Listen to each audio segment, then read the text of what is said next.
여러분 안녕하십니까. MCN TV건강입니다. MCN TV건강에서는 암 특별 기획 시리즈로 우리나라 6대암에 대해서 알아보고 있는데요.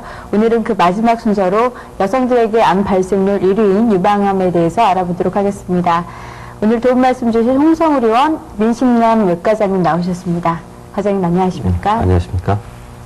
네, 최근 우리나라 여성 유방암의 발생률이 늘었다고 하는데 어느 정도인가요? 국내 여성암 중에서 80년대에는 1위가 장우암, 2위가 유방암, 2위가 위암, 네. 3위가 유방암이었습니다. 이런 유방암이 90년대에는 2위, 2000년대에는 1위로 가장 많이 발생하는 여성암이 되었습니다. 이 유방암의 발생이 점차 많아지면서 암에 대한 불안감이 많은데요. 이 유방암을 의심할 수 있는 증상에는 어떤 것들이 있습니까? 증상 중에는 딱딱한 혹이 만져지는 경우가 가장 많습니다. 이 혹은 멍울이나 종개, 종물 등 여러 가지로 표현하는데 유방암의 느낌은 껍질을 벗긴 생암 같은 그렇게 만져지는 경우가 가장 많습니다. 표를 보시면 먼저 혹이 만져지는 경우가 가장 많고요. 한쪽 가슴이 비정상적으로 커지거나 유두가 함몰되거나 습진이 생기는 경우, 그리고 겨드랑이에 혹이 만져지는 경우, 또 팔이 붓는 경우가 있습니다. 그리고 유방 피부가 오렌지 껍질같이 두꺼워지거나 벌겋게 되는 경우가 있을 수 있습니다. 사진을 보시면 이렇게 습진처럼 보이는 경우도 있을 수가 있고 분비물이 있는 경우가 있을 수가 있고 또 오렌지 껍질처럼 이렇게 벌겋거나 두꺼워지는 경우가 있을 수가 있습니다. 그러면 유두에 그 분비물이 있으면 모두 암을 의심할 수 있나요? 분비물이 있는 경우는 약 5에서 10% 정도 암과 관련이 있습니다. 그 분비물의 색깔이 핏빛이거나 장액성인 경우, 그리고 한쪽 유두에서만 나오는 경우에 더욱 암을 의심할 수 있겠습니다. 설명하신 유방암의 증상은 암의 초기부터 알 수 있을까요? 대부분의 암이 그렇듯이 유방암도 초기에는 증상이 없습니다. 암이 진행되어서 피부에서 만져질 정도가 되려면 약 1cm 크기 이상이 되어야 되는데 이 멍울이 만져져도 아프지 않아서 방치되거나 검사를 미루다가 치료 후 적기를 놓치는 경우가 많습니다. 암이 1cm 정도 자라려면 약 2년 정도가 걸리는데 이 시기에 조기 검진을 하는 것이 매우 중요하다고 하겠습니다. 이 유방암에 걸릴 확률도 개인마다 다를 것 같은데 어떤 여성이 상대적으로 유방암에 걸릴 확률이 높은가요? 유방암은 고위험군을 말하는데 잠깐 표를 보시면 가족 중에 유방암이 있는 경우가 유방암에 걸릴 위험이 높습니다. 그리고 유방 촬영에서 섬유 음영이 증가되어 있는 사람에서도 높습니다. 그리고 여성 호르몬에 노출된 기간이 중요한데 12세 이상은 이전은 초경이 시작된 사람이나 55세 이후에 폐경이 시작된 사람들에서 유방암에 걸릴 위험이 높고요. 임신을 하지 않거나 수유를 하지 않는 여성, 그리고 30세 이후에 첫 임신을 한 여성에서 또 유방암에 걸릴 위험이 높습니다. 그리고 최근 호르몬 대체요법이나 피임약을 복용하는 여성이 늘고 있는데 이 경우에서도 유방암에 걸릴 위험이 높다고 할 수 있겠습니다. 이런 유방암의 위험성 중에서 우리가 피할 수 있는 부분이 있을 것 같은데요. 먼저 만성적인 음주를 피해야겠습니다. 그리고 장기간 피임약이나 호르몬약을 먹지 않아야 되고 비만이 되지 않도록 운동을 하는 것이 유방암을 예방할 수 있는 방법이 되겠습니다. 언제부터 유방암에 대해 관심을 갖고 검사를 해야 할까요?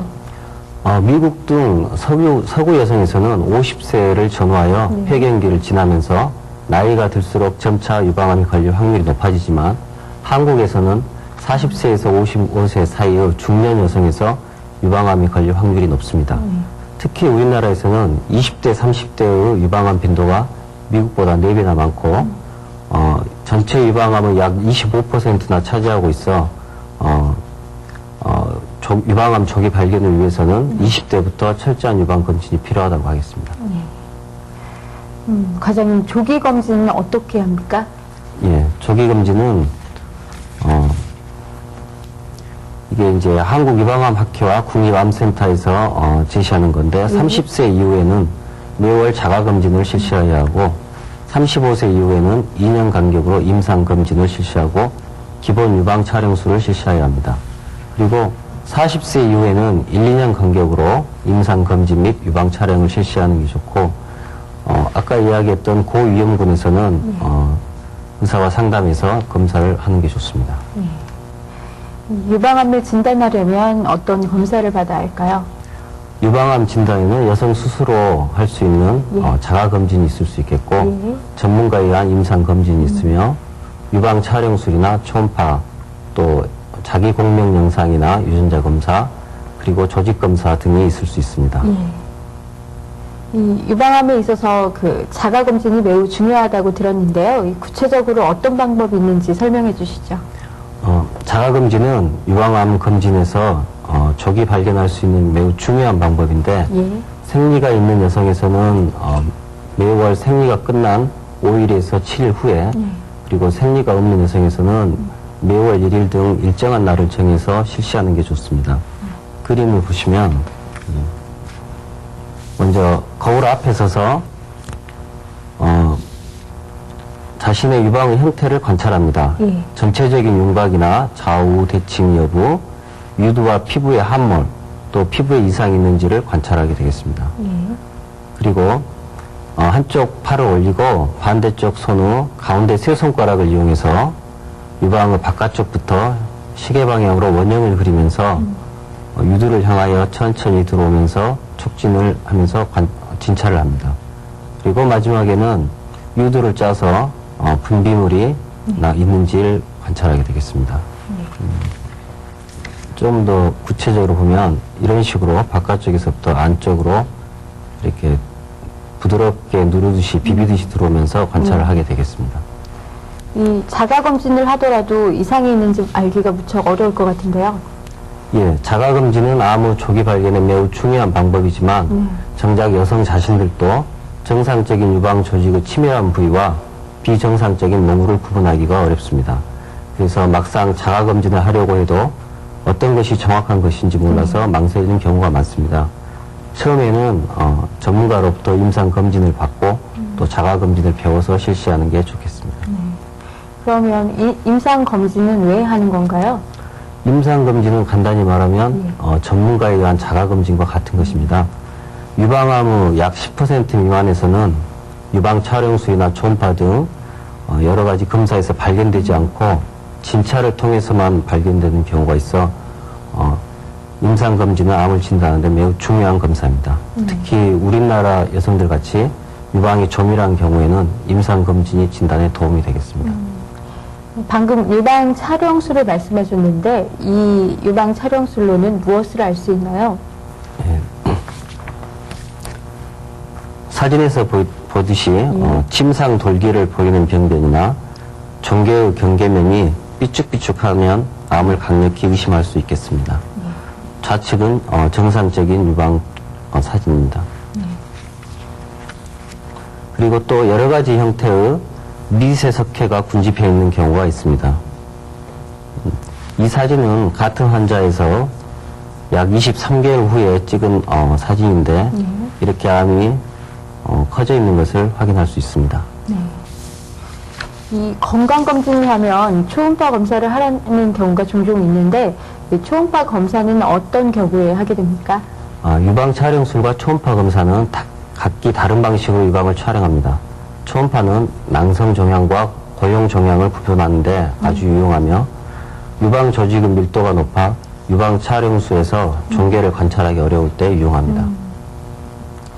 이 자기 공명 영상 즉 MRI는 어떤 경우에 하게 됩니까? MRI는 과거의 수술이나 방사선 치료를 받은 유방의 진단에 유용하게 사용될 수 있습니다. 그리고 암의 진행 정도나 전이 여부를 확인하는 데 사용됩니다. 조직 검사도 있잖아요. 이 조직 검사는 왜 하는 건가요? 암을 확진하는 최종적인 방법입니다. 여러 검사를 시행하고도 조직 검사를 시행하는 이유는 앞선 검사들이 확진을 하는 데는 부족한 경우가 있습니다.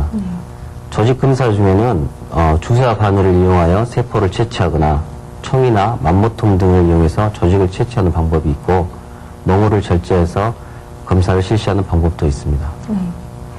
이 유방에 병변이 발견되면 항상 조직 검사가 필요합니까? 물론 검사에서 보이는 병변들 모두가 조직 검사를 필요로 하지는 않습니다.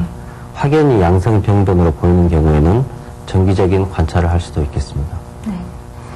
과장님, 암에 걸리면 대부분이 그 두려움을 갖게 되는데 유방암의 경우 치료율은 어느 정도나 됩니까? 과거에 비해 유방을 보존할 수 있는 그런 수술 방법에도 많은 발전이 있었고 항암제나 보조요법 등의 많은 발전으로 인해서 생존율이 증가하고 있습니다. 참고로 총계가 2cm 미만이고 림프절 전이가 없는 경우에서는 5년 생존율이 약 90에서 95% 정도 되고 뼈나 폐, 간 등의 다른 장기로 전이가 없는 경우에 5년 생존율이 약 50%가 됩니다. 그래서 보면 조기에 발견하면 할수록 생존율이 증가하는 것을 알 수가 있습니다. 네.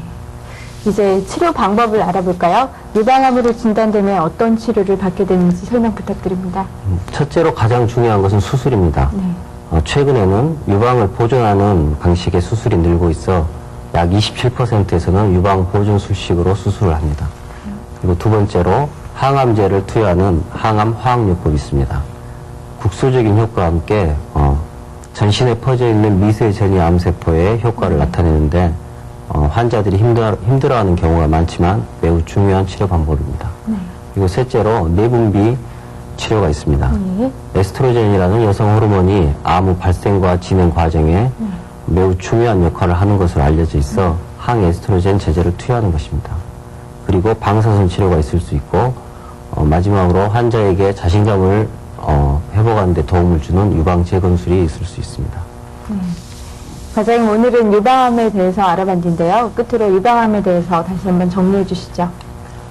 진료실에서 유방암 검사를 위해서 내원하는 환자들을 보면은 막연한 불안감을 가지고 오는 경우가 많습니다.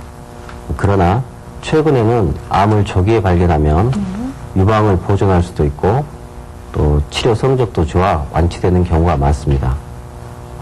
이제 유방암은 여성암 중에서 가장 많은 1위의 암입니다.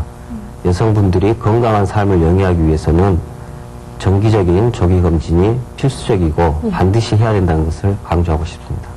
과장님, 오늘 도움 말씀 감사합니다. MCN TV건강, 오늘은 유방암에 대해서 알아봤습니다.